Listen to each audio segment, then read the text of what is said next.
Hello दोस्तों, नमस्कार, राधे राधे, जय श्री राम। मैं सुनील प्रभा आपके सामने फिर से एक वीडियो लेकर आ गई हूँ। अभी मैंने एक वीडियो डाली थी जिसमें मैंने अपने उद्गार व्यक्त किए थे। आप लोगों ने काफ़ी पसंद की है, वो काफ़ी कमेंट्स आए हैं, तो मैंने सोचा क्यों ना अपने एक वीडियो और बनाऊँ। उसमें भी मैं अपनी कहानी, अपने उद्गार जो हमारी बहनों से मिलती जुलती होगी शायद, वो मैं आपको शेयर करना चाहती हूँ।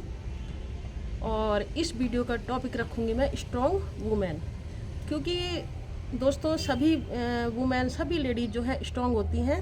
कोई भी ऐसी नहीं होती, चाहे वो नौकरी वाली हो, चाहे वो हाउस वाइफ हो, सबको ही काम करना पड़ता है। काम तो छोड़ो दूर, सुनना पड़ता है, सहना पड़ता है। आजकल की बात कुछ और है और हमारे ज़माने की बात बहुत ज़्यादा अलग थी। अब बारिश भी पड़ने लगी है, लेकिन मैं वीडियो पूरा करके छोड़ूंगी। छत पर आई हूँ वीडियो बनाने के लिए।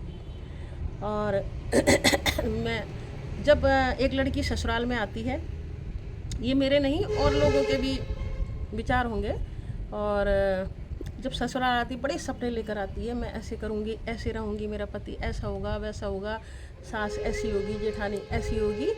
लेकिन कई लोगों के तो बहुत अच्छे परिवार होते हैं और कई लोगों को बहुत कुछ सहना, सुनना और करना पड़ता है। और जब मैं ससुराल आई तो हम बेरोज़गार थे, मेरे पति भी बेरोज़गार थे, लेकिन मेरी जॉब लग गई।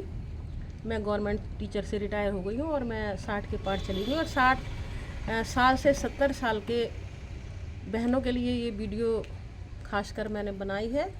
और जो मेरी बहनें टीचर हैं, मुझे देख रही हैं, सुन रही हैं, या हाउस वाइफ भी हैं, वो सुन रही हैं, तो उनको उन पे बीती होगी, और जो मैं सुनाने जा रही हूँ उन पे बीती होगी, और वो कर भी रही हैं अभी।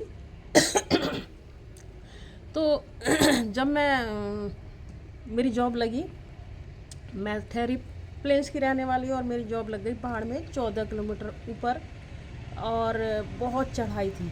अब मैं खुशी खुशी गई, और ये पता नहीं था कि पिट्ठू बैग ले जाना चाहिए। और हम ले गए अटैची। मेरे पति की भी उसी समय जॉब लगी थी, वो मेरे साथ जा नहीं पाए, तो एक मैडम गई मेरे साथ। अब अटैची संभाले सिर में या चढ़ाई चढ़ें, बस उस समय तो बहुत शौक लगा हुआ था कि मेरी नौकरी लग गई, नौकरी लग गई। जोश जोश में, छोटे भी थे, और हम पहुंच गए। धीरे धीरे करके हमें 4 घंटे लग गए। बाप रे, क्या ऐसा गांव है वो कि चारों तरफ पहाड़ियाँ और बीच में घाटी में बसा हुआ है।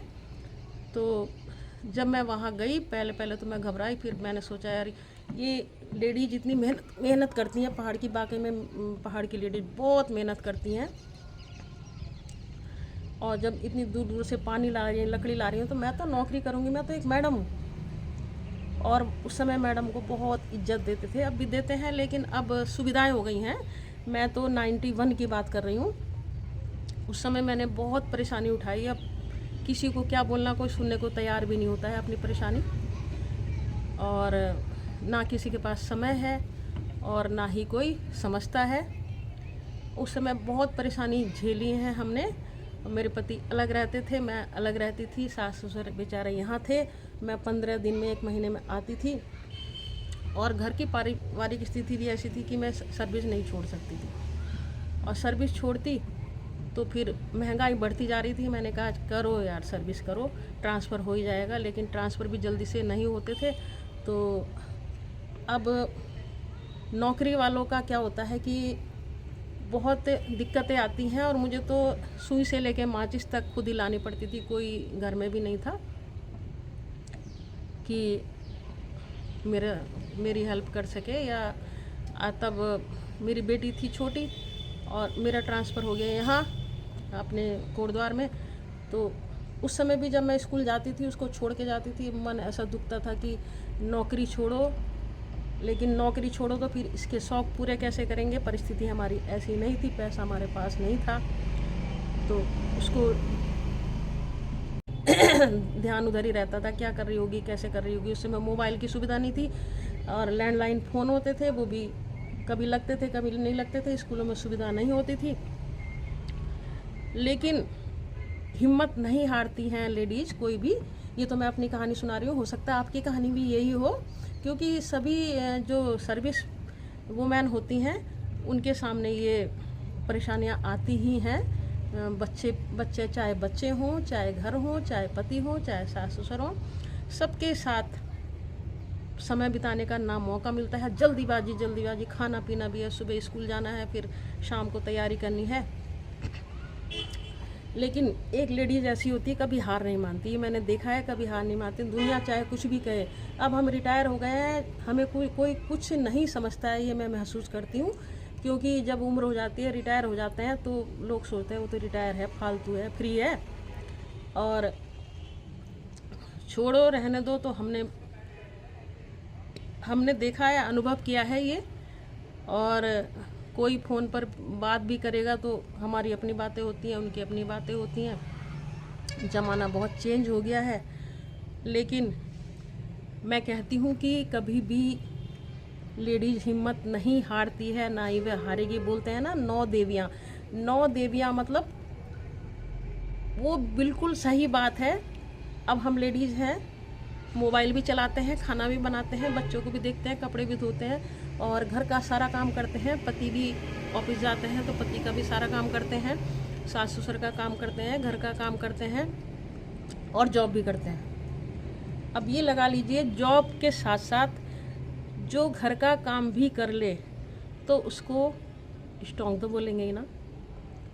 और हम सब बहनें, माताएं बहुत हिम्मत वाले हैं, और ये हिम्मत हमें कभी नहीं छोड़नी है। जैसे मेरी एज हो गई है, अगर मैं हिम्मत मार के बैठ जाऊं कि हाँ मुझे पका पकाया मिल जाए मन करता है कि हाँ कोई मुझे पका पकाया दे।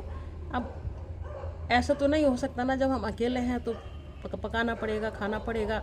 लेकिन दोस्तों, मेरी बहनों, एक बात याद रखना कि दवाई और चेकअप तो कराओगे ही, लेकिन उसके साथ साथ पूरी नींद लो, वॉक करो, हंसते रहो, मस्त रहो, खुश रहो। कोई बात कर रहा है कर लो, नहीं कर रहा है तो अपने किसी और काम में लग जाओ। दोस्त बनाओ, दोस्तों के साथ बैठो। दोस्त भी ऐसे बनाओ जो आपको पसंद करें।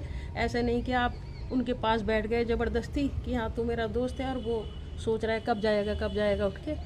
तो दोस्त भी ऐसे बनाओ, कम बनाओ, लेकिन ऐसे बनाओ हमदर्द हों।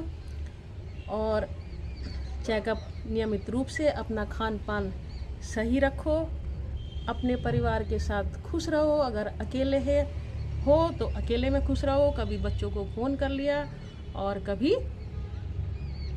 अपने आप ही भजन कीर्तन कर लिया। और आज तो कल तो मोबाइल है बढ़िया। मैंने तो ये अपना लिया है कि यूट्यूब पे अपनी वीडियो डालते रहते हैं, तो वो आपके साथ भी शेयर करने का मुझे मौका मिल रहा है। और इसीलिए मैं कह रही हूँ कि औरत बहुत महान होती है।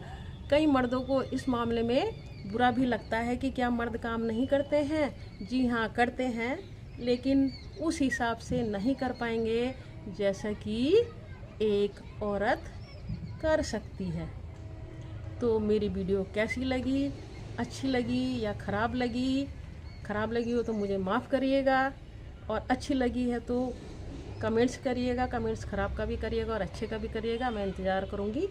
इसी के साथ विदा लेती हूँ। बहुत बहुत धन्यवाद। नमस्कार।